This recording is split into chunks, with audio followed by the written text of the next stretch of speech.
fue noticia a nivel nacional el caso de la guatemalteca Juana Alonso, ella que pasó 7 años en prisión preventiva en México y que fue torturada por la policía y acusada de secuestro, pues sin ningún fundamento. Este caso, como le decía, pues apareció en todos los medios nacionales porque pues es un caso que representa a muchos otros más en México y nos habla pues de la vulnerabilidad a la que están sujetas las mujeres en ese sistema, sobre todo si son mujeres indígenas y son mujeres migrantes indígenas, pues las condiciones se van complicando cada vez más.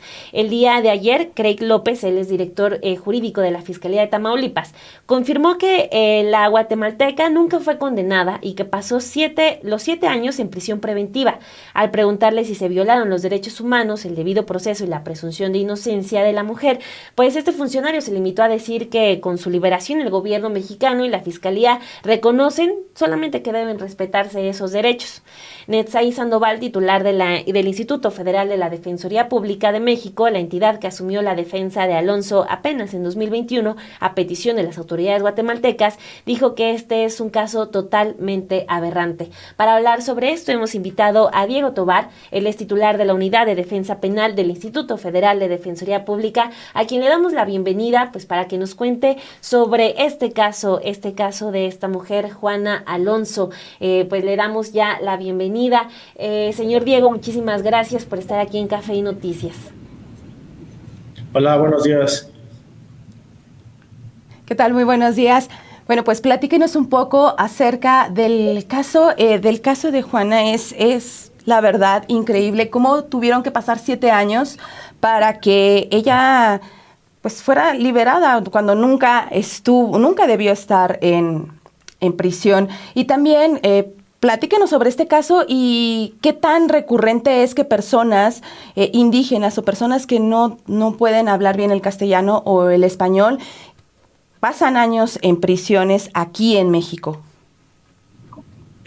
Pues mira, yo te comentaría que es algo de todos los días. Hay muchísima gente en prisión que no tiene una asistencia consular, que no tiene una defensa adecuada, gente que no ha tenido las posibilidades de ser defendida por alguien con esta perspectiva, este enfoque para atender cuestiones tan básicas, tan esenciales como el atender un contexto de pobreza, un contexto de una mujer que viene de una comunidad indígena, que además tiene una cosmovisión propia, tiene una forma de ver la vida pues distinta al resto de la población, y además en el caso de Juanita se le conjuntaba el hecho de que era una persona migrante que trataba de llegar a Estados Unidos. Entonces, pues como ella, hay muchas personas en prisión que tal vez no reúnan tantas vulnerabilidades en una sola persona, pero que están pues viviendo de manera latente una injusticia. Exacto. Sobre este caso concreto, platíquenos, pues, cómo fue este proceso, qué les decía Juana todavía cuando estaba en prisión y pues cómo se vivió el momento el día de ayer de la liberación. Pues mira, es importante mencionar que la Defensoría tomó el caso a finales del año pasado. Como lo comentaban, la Embajada de Guatemala en México pidió la intervención de la Defensoría Pública.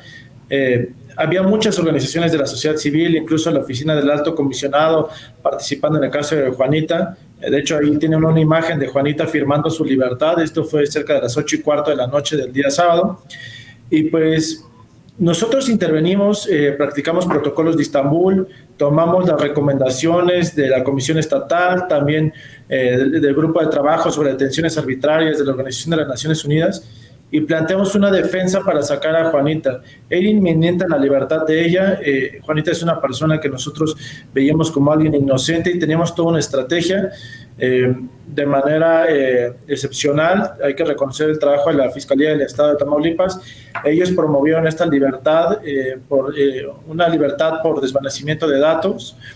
Y como lo comentabas, pues Juanita no quedó como tal absuelta, sin embargo ya no se le está procesando y Juanita estaba feliz. El día sábado ella recibió incluso visitas, hubo gente que viajó desde Matamoros para verla, tuvo una despedida muy cálida. Las internas pues la querían. Juanita es una persona pues carismática, es una persona muy cálida, muy agradable, y fue feliz a su casa. De hecho, pues se despidió de abrazo de toda la gente que le acompañó en este proceso. Había un grupo importante de sociedad civil en la Ciudad de México que también trataban de acercarse a ella y muestras de afecto, porque pues bueno, era una injusticia que ella estuviera ahí, pero no se acabó su personalidad, estas cualidades que tenía Juanita, a pesar de ser 7 años, casi 8 de injusticias. Diego, si pudiera recordarnos cuáles son los delitos que se le imputaron o por el motivo de la detención, por qué no fue absuelta, y también la duda es, ¿qué pasa después? Ya estuvo 7 años en prisión, no hay una reparación, el Estado mexicano solo les da las gracias, perdón, nos equivocamos, no hicimos bien el proceso y ya que te vaya bien, ¿o qué ocurre? Pues mira, en el caso concreto, Juanita está acusada del delito de secuestro. Ella estaba en una casa donde había unas personas migrantes que, al igual que ella, por temas de necesidad, de pobreza, de marginación, querían llegar a Estados Unidos. Y Juanita fue detenida en este lugar. Se le dijo que estaba haciendo funciones de cuidado de estas personas y que obviamente pues ella pues tenía un beneficio de esta actividad. Entonces a Juanita se le acusó de secuestro y pues no se había logrado su libertad porque el proceso fue injusto en muchos sentidos. Juanita, al momento de su detención, no hablaba el español, no lo entendía. Entonces pues había una problemática ahí. Se repuso el procedimiento a pesar de que el Estado vulneraba a Juanita porque no le daba al intérprete, no le daba al traductor que hablara esta lengua, que es la de Juanita, se llama Chug, la lengua.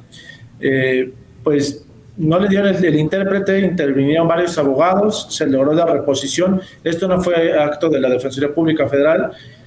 Nosotros la encontramos ya en la segunda reposición, donde además Juanita no tenía la asistencia consular, y pues por eso no era absuelta, porque se seguía procesando a Juanita de manera insólita.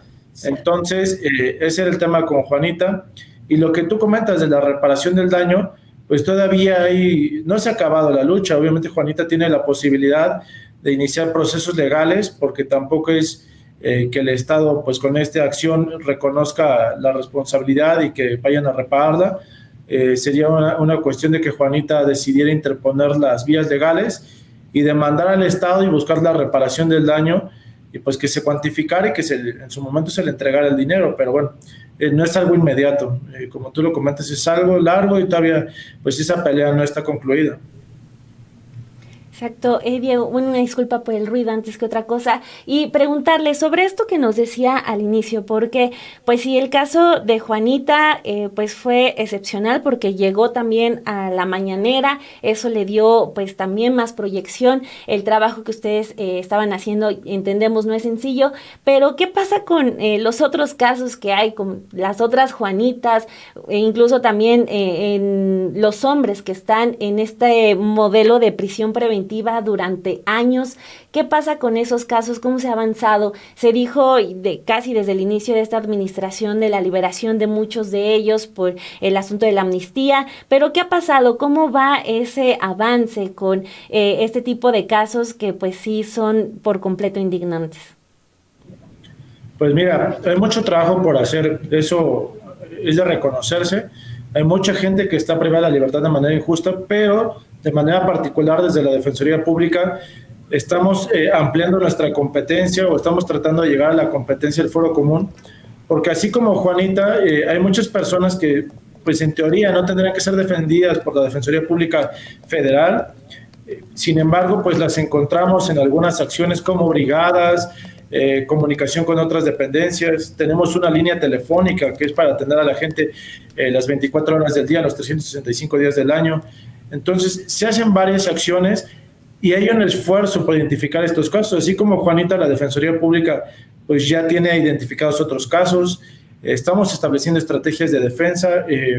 Además, tenemos cuerpos de peritos, algo que no existe en muchas defensorías locales, algo que pues es nuevo para las defensorías de este país. Y es el tener igualdad de armas, poder llevar peritos. Por ejemplo, en el caso de Juanita, pues se practicaron protocolos de Istambul desde la Defensoría y no tener que pedirle pues un favor, una atención a la Fiscalía. Entonces, estas son las acciones. Por ejemplo, ley de amnistía, pues llevamos más de 60 personas puestas en libertad por la ley de amnistía. Quiero aclararlo, la federal. Obviamente habría que revisar la aplicación de la ley de amnistía en cada uno de los estados. Incluso hay estados que a la fecha no tienen publicada la ley de amnistía. Entonces, hay mucho trabajo por hacer. Sin embargo, pues nosotros traemos estas acciones. El viernes y el jueves de la semana pasada se visitó a casi 100 internas en Santa Marta, y esta semana, el miércoles y el viernes, pues vamos a visitar más internas. De hecho, la idea es entrevistar a todas las mujeres que están en Santa Marta e identificar casos como el de Juanita, y también casos que obviamente pues están en una situación de injusticia. Les comentaba, por ejemplo, lo del teléfono, si me lo permiten, es un teléfono gratuito. Cualquier persona puede marcar, tienen atención por abogados especializados. Si el asunto no es competencia de la Defensoría, no se les va a rechazar, no se les va a mandar a su casa o se les va a colgar la llamada sin una atención, sin una respuesta jurídica. Siempre tiene respuesta a la gente que viene a la Defensoría. El teléfono es 822-42-42-6. Es 822-42-42-6. Y también hay que mencionarle a la gente que pues tenemos presencia en los 32 estados del país, en más de 100 ciudades tenemos oficinas de la Defensoría Pública, y es cuestión de que la gente se acerque, y nosotros también tomamos esa iniciativa de acercarnos a la gente. Estamos siendo brigadas, y bien lo decías, no se limita al tema de mujeres, traemos la representación pues desde migrantes, de personas indígenas. La Defensoría Pública ya cuenta con la capacidad de defender a personas que hablen alguna de las 148 variantes lingüísticas, lenguas indígenas, que el Instituto de la Defensoría pues ya tiene la posibilidad de defender con un abogado que hable esa lengua. Entonces, pues son algunas de las acciones. Diego, hay una ley de ejecución penal. Hubo también un decreto presidencial para la liberación de personas, y con la ley de ejecución penal, muchas de estas personas ni siquiera deberían de estar en las prisiones con los jueces de ejecución penal.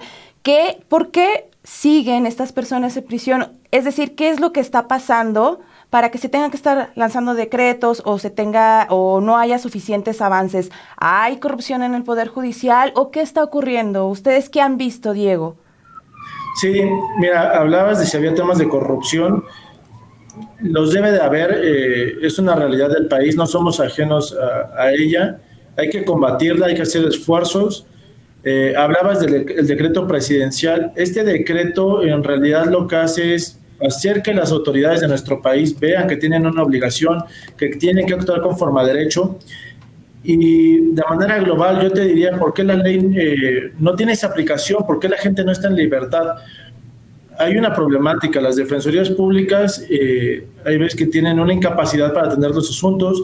También hay mucha gente que pues por una mala impresión no se sacan a las defensorías públicas, tienen abogados particulares. No quisiera generalizar, pero hay abogados particulares que abandonan a las personas una vez que están sentenciadas. De hecho, en las brigadas que hemos hecho hemos encontrado a gente que lleva 2, 3, 4 años sin un abogado desde que recibieron sentencia, que ya pudieran tener un beneficio y que por la falta de capacidad jurídica, porque las autoridades no se acercan a ellos, no se les han dado los beneficios. De manera concreta y particular, pues les puedo comentar, yo el viernes de la semana pasada encontré una mujer en Santa Marta que lleva 1 año y medio con el beneficio autorizado, es decir, ya podría estar en libertad, y como no hay un abogado que le ayude a plasmar que ya se reparó el daño a la víctima, que ya se reunió en las condiciones de la ley, ella sigue en prisión. De hecho, nosotros ya estamos por tomar su caso, estamos haciendo los trámites ante los juzgados y será cuestión de días para que ella pueda salir, pero como ella, muchas personas, y por eso el tema de estas brigadas que les comento de Santa Marta,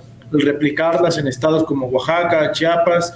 Y esta es la visión que obviamente pues tiene el ministro presidente Arturo Saldívar, estando al frente del Consejo y de la Corte, y que también pues ha implementado con la llegada del maestro Netzai Sandoval al Instituto Federal de Defensoría Pública. Entonces, pues esa es la problemática, la falta de atención a las personas. Hay mucha gente olvidada. Las mujeres, lamentablemente por regla general, una vez que entran a la prisión, son abandonadas por sus familias y por sus parejas. Y además, pues muchas de ellas están con sus hijos y se vuelven madres solteras al ingresar a prisión y tienen a los menores, y después los niños, pues la mamá se queda en prisión y pues llega la edad en la que se tienen que ir y se van a casas hogares. Entonces, pues es un problema social, no solo penal. Se fracturan familias y niños que quedan en el abandono. Entonces, es otro tema que también estamos atendiendo. Exacto, pues Diego Tovar, muchísimas gracias por volver acá a contestarnos ese tema, porque sí hay que hablar de las diferencias de las mujeres que enfrentan pues este sistema de justicia en comparación con lo que enfrentan los hombres. Muchísimas gracias, le agradecemos que haya estado aquí en Café y Noticias. Gracias a ustedes. Hasta luego.